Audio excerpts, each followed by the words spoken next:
You never expect your whole life to tilt sideways because of something as ordinary as a toothbrush.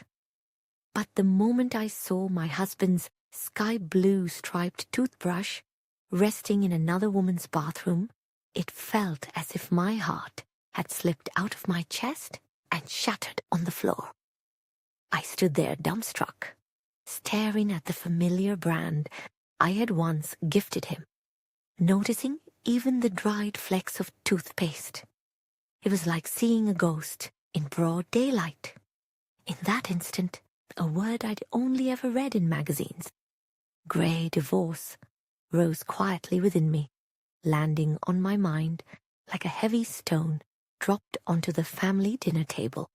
I'm a woman who's already seen 60 come and go. Young Sue and I have been married 35 years, a lifetime spent together, at least in the eyes of everyone else. Our friends called us the model couple, the display window marriage everyone admired. At gatherings, young Sue would hold my hand for the photos, his arm draped over my shoulder for family milestones. The pictures made us look closer than we really were. When the door closed behind us at home, our lives split into two separate silences. I'd left my office job long ago after my mother-in-law fell ill and needed constant care. Young-soo kept climbing the ladder at his trading company. That was where Mi-jong worked, a woman everyone half-joked was his office wife. She showed up in every group gift exchange, appeared around the edge of vacation snapshots, her hair always intruding in the background, like an uninvited thought. I learned to tuck away my questions, trading answers for peace. After my parents passed, their old house lingered as a bittersweet weight. It was a single-family home with a lonely persimmon tree in the yard. My mother's soap still scented the closet, and out back, my father's old sickle lay roasting on the ground. My younger brother, Jinzu, kept pushing to sell, wanting to be done with the taxes and trouble. Young-soo pressed too, saying acting fast would save us money and just maybe help our daughter, Jong-hee, move into a slightly bigger home. But each discussion about the sale felt like burying my parents all over again. Grief was a shadow, always dimming the practicalities of life. Then came that Friday. Young-soo said he'd be late for a work dinner. Some restless instinct led me near his office. No plan, only a hunch guiding my feet. I'd recently overheard Mi-jong's address. I can't explain why I found myself on her doorstep, silently observing. The door was closed, but I recognized Young-soo's shoe prints on the hallway's polished floor. From under the door, a sliver of light fanned out. Beside the open bathroom door, a paper cup sat drying on the toilet lid.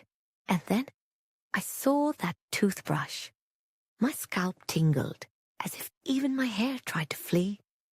Silent, I walked back down the stairs, each step as heavy as carrying my own regrets. I couldn't call it proof, but I'd felt the truth prickling along my spine. I knew the way you know from the smell when the warmth has gone out of a home. That taxi ride back was a blur. I gripped my own hand so tightly the knuckles burned. The next morning, I peeled the magnet off the fridge ledger and began scribbling notes. My very own checklist for a twilight divorce. I cut articles about pension rights, calculated how much of Young-soo's savings I could claim. I thought in numbers instead of memories. I tallied our daughter's lease deposit, wondered if I could manage a new place on my own. Not a word to Jong-hee or our son, Min-soo. I was terrified that if I cracked first, no one else would find solid ground. Still, Young-soo and I played out our double act as if all was well. We laughed for the camera, attended weekend meetups, wore the same faces in every photograph. Later, washing off my makeup, I watched the blush streak down my cheek, a stubborn mark left from forcing a smile. Another night, I saw Mi-young's name flicker on Young-soo's phone just before he turned away. In the kitchen, 2 sets of chopsticks laid side by side, twin shot glasses left as evidence of some shared meal. No one confessed, yet the clues lined up like constellations. I started marking red dots on my calendar for each night he came home late, painting my own trail of worry across the months.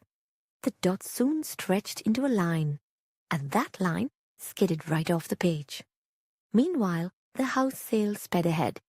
Young-soo insisted he'd found a trustworthy buyer through a colleague. The buyer's representative, it stung all over again, was someone named Mi-jung. My hands trembled as I packed my mother's teacups, drawing blood from a careless cut. The stains seeped into the newspaper, but I pressed on. That night, I pulled out old family photos from the dresser, Dad grinning at my young son in his arms. A single tear fell and blurred their faces, as though even the past wanted to shield me from the present. I visited a lawyer. The words "grey divorce" stood at the top of the contract like a verdict. My mind spun, light as down and equally lost. As I read on, I realized the true enemy was not Young-soo, but my own resignation. Resignation is sly. It slips into your dreams and drugs you into staying put. I was desperate to wake up from that sleep. Then the real clue landed almost by accident. In the pocket of Young-soo's jacket, I found a key fob stamped with the address.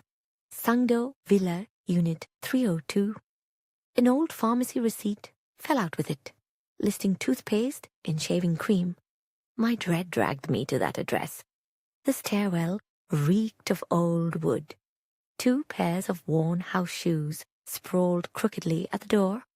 I didn't ring the bell, only peered under the threshold, seeing the direction of the indoor slippers, one pair pointing in, the other out.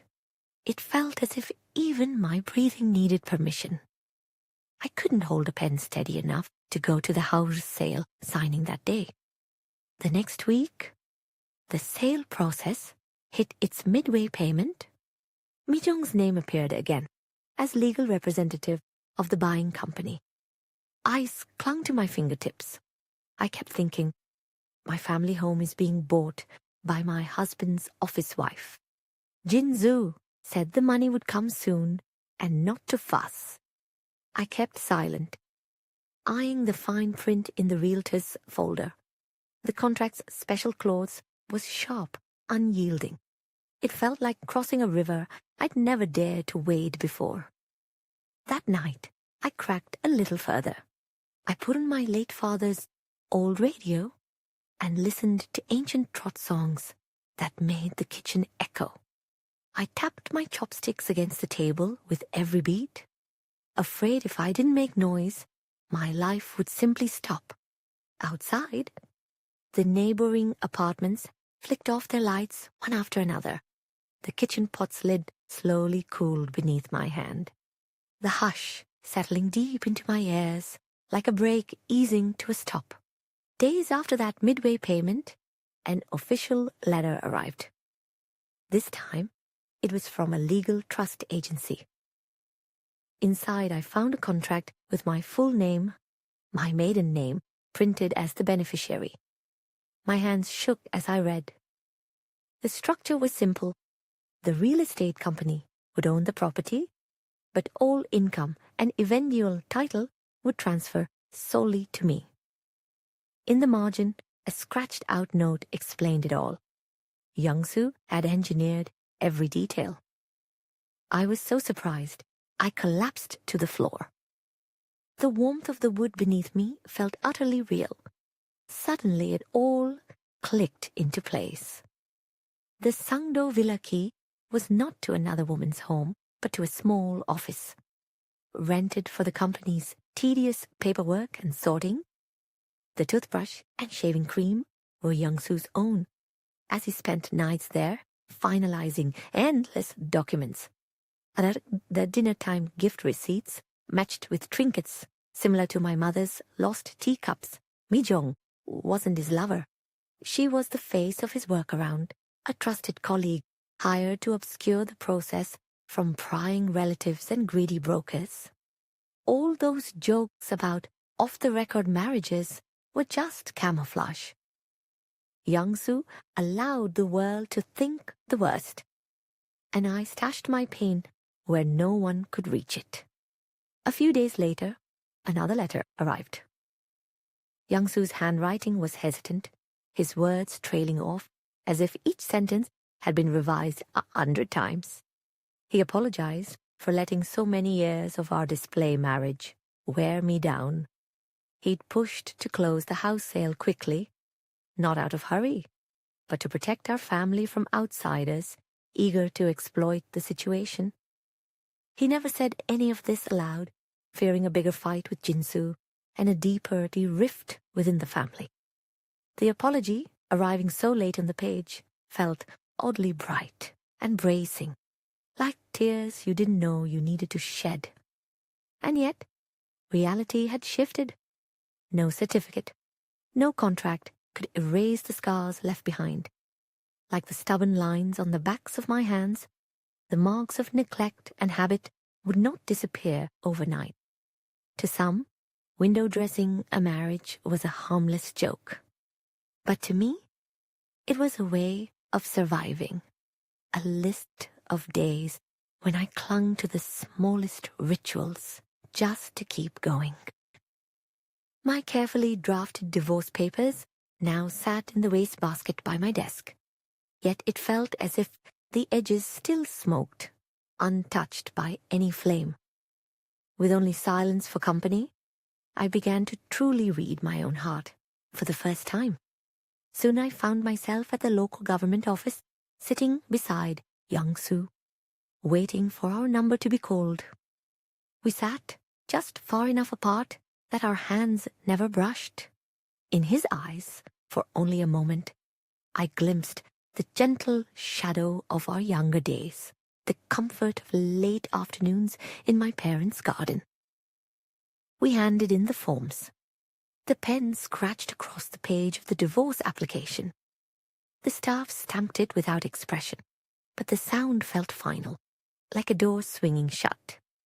As it closed, a gentle breeze swept across my face, a small reminder that every door leaves a draft behind. A few days later, I returned to my childhood home. The gravel I had cleaned and raked gleamed in the sun. I set up a bench beneath the eaves and a small bookshelf in what used to be the master room. My mother's cherished teacup was carefully placed on the third shelf. Before long, I invited some local elders for tea and a quiet reading circle. Some read stories from history, some shared photos of their grandchildren, some said nothing at all. As I poured the tea, I listened to the faint sound of ice melting, that quiet shifting within, the sound of something inside me, finally beginning to thaw. Some nights I wonder if I was too hasty, if I should have waited long enough to see Young-Soo's true intentions, his awkward apology offered so late.